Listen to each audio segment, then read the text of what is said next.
नमस्कार। पहली बार ऐसा हुआ है कि इतने सारे देश ने मिल करके चीन की जो दक्षिण चीन सागर यानी साउथ चाइना सी में जो दादागिरी है उसके खिलाफ एक साथ बोला। जी हाँ, माना जाता है कि 14 देश के साथ पूरा यूरोपीय यूनियन ने मिल करके चीन के उस ऐतिहासिक दावा जो बार बार करता है कि पूरा चीन सागर उसी के हिस्से में है, उसको नकार दिया।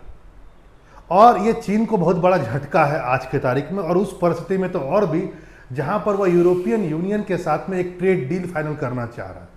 जी हाँ, यहाँ पर इस बात को समझिए वह यह है कि बाकायदा आज का दिन में ये बातें आई है, 14 जुलाई 2026 यानी आज के दिन ही इसका फैसला हुआ है और संयुक्त बयान इन लोगों का आया है। इसमें बाकायदा ये बात कहा गया है कि 2016 का जो साउथ चाइना सी आर्बिट्रेशन का जो फैसला था वह फैसला आज भी मान्य है।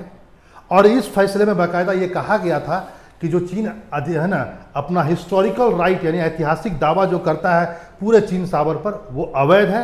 यही फैसला जो उस समय सुनाया गया था कि अवैध है, वो आज भी जारी है। और ये सबने मिल करके कहा। यहाँ पर इस बात को भी समझें, 14 देश कौन कौन है आपको पता होना चाहिए। America, Britain, Philippines, Japan, Australia, New Zealand, Canada, Germany, Italy, Estonia, Latvia, Lithuania, Romania, Slovenia और इसके साथ साथ यूरोपियन यूनियन के 27 देश, सभी ने इस बात का समर्थन किया कि 2016 का जो डिसीजन था यूनिक्लॉज का वो आज भी बरकरार है। यहाँ पर क्या है देखिए, संयुक्त बयान जो आया सबका, उसमें बाकायदा ये आरोप लगाया गया कि चीन पर इन लोगों ने आरोप लगाया कि चीन कोस्ट गार्ड जहाज़ों से दूसरे देश को रोकता है, मतलब अपने कोस्ट गार्ड जहाज़ से दूसरे देश के जहाज़ों को रोकता है। चलो भाई, वाटर कैनन का इस्तेमाल करता है, यानी कि एक तरह से कहा जाए पानी वाले तोपों का इस्तेमाल करता है। खतरनाक तरीके से जो जहाज़ वहाँ से गुजरते हैं, कोई भी जहाज़ जब तब उसको रोक देता है। मिलिट्री और मैरीटाइम का उपयोग वो करता है। इस क्षेत्र में असुरक्षा को बढ़ाया है चीन ने।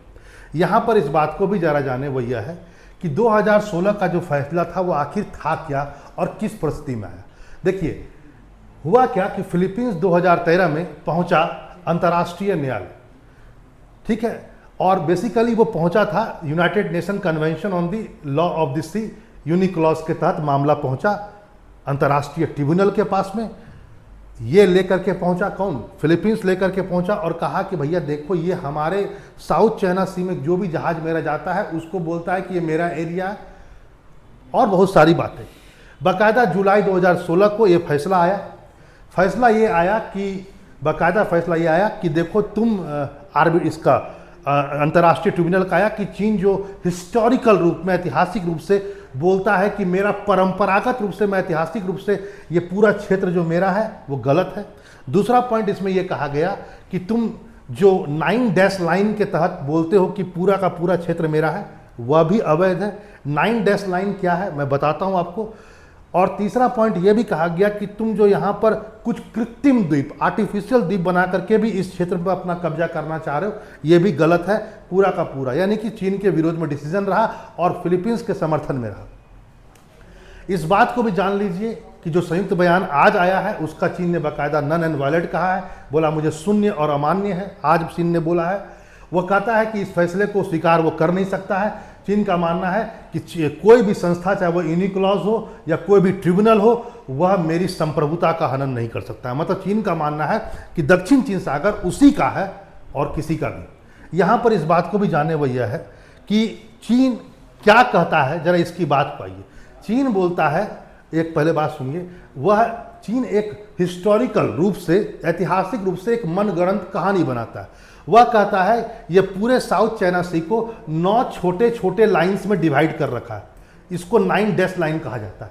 और ये 9 डैश लाइन के तहत ये कहता है ये छोटे छोटे जो 9 टुकड़े हैं, ये पूरा क्षेत्र ऐतिहासिक रूप से कभी चीन के हिस्से में था, इसलिए ये मेरा हिस्सा है और यहाँ पर मेरा दबदबा है।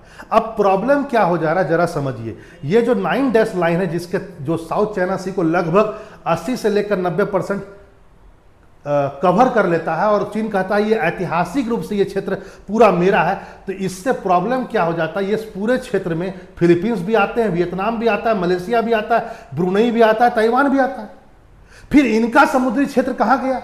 जो यूनिक्लॉज, जो यूनाइटेड नेशन का संस्था है, उसने बाकायदा कहा है किसी भी देश का 200 किलो नॉटिकल मिल्स तक वो उसका स्पेशल इकोनॉमिक जोन है, वहां तक वो कुछ कर सकता है। चीन तो करने देता नहीं है। तो बाकायदा फिर इनका जो है, फिलीपींस का हो, चाहे ब्रुनई का हो, या मलेशिया का हो, वियतनाम का हो, इनका समुद्री क्षेत्र कहाँ गया? इनका 200 नॉटिकल माइल्स कहाँ तक गया? ये तो सारा इसी में पड़ जाएगा, चीन के क्षेत्र में। यही पूरा मुद्दा था। यहाँ पर इस बात को भी जाने, एक उदाहरण के रूप में मैं आपको बताता हूँ। चीन, जैसे मान लेते हैं एक व्यक्ति एक कॉलोनी है जिसमें 5-7 घर हैं, ठीक है, और पता चलता है कोई एक बूढ़ा व्यक्ति आता है, वो कहता है ये जमीन तो पहले से ही मेरा ही था, ये पूरा घर भी अब मेरा ही है। और जब उससे कहा जाता है कि तुम दस्तावेज दिखाओ, ये जमीन तुम्हारा था, जबकि वो दस्तावेज नहीं दिखाता है, और जिसने घर बनाया उसने बाकायदा दस्तावेज दिखाया, हमने जमीन खरीदा, ये जमीन मेरा है, ये कॉलोनी मेरी है। तो कुछ हद तक वही बातें हैं। चीन बार बार ये बात कहता है कि ऐतिहासिक रूप से ये क्षेत्र मेरा है, और जब यूनिक्लॉज जब उसको बोलता है कि तुम कोई ठोस सबूत दिखाओ, तो सबूत दिखाता नहीं, खाली बक बक बक बक करते जाता है। तो कुल मिलाकर के बात सिंपल है, इस बात को जान लीजिए, आज के तारीख में यूनिक्लॉज जो है 9 डेक्स लाइन का कोई बोल दिया है कि ऐसी कोई व्यवस्था नहीं है, और आज भी 2016 का जो जजमेंट है उसी के आधार पर पूरा विश्व चलेगा और दक्षिण चीन सागर चलेगा और चीन को चलना होगा, ऐसा संयुक्त बयान में कहा गया आज।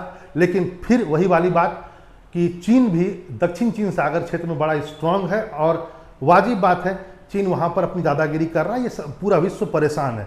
फिर प्रश्न उठता है कि आखिर चीन ऐसा कर क्यों रहा है? प्रश्न तो ये भी उठता है। देखिए, इसमें बहुत बड़ा कारण ताइवान भी है, क्योंकि चीन जो है वो ताइवान को अपना मानता है, और इस आधार पर वो ताइवान को एक कब्जा करने का एक बेस बनाना चाह रहा है, ठीक है, और अमेरिका की उपस्थिति को वह कम से कम करना चाहता है। वैसे आपकी क्या राय है कि आखिर दक्षिण चीन सागर पर चीन इतना ज़्यादा फोकस क्यों है? उसकी सुरक्षा या कुछ अन्य कारण भी हैं? जरा बताइए, जरूर लिखिए और हमारे साथ साझा कीजिए। चलिए फिर मिलते हैं ऐसे इंफॉर्मेटिव वीडियो के साथ। नमस्कार।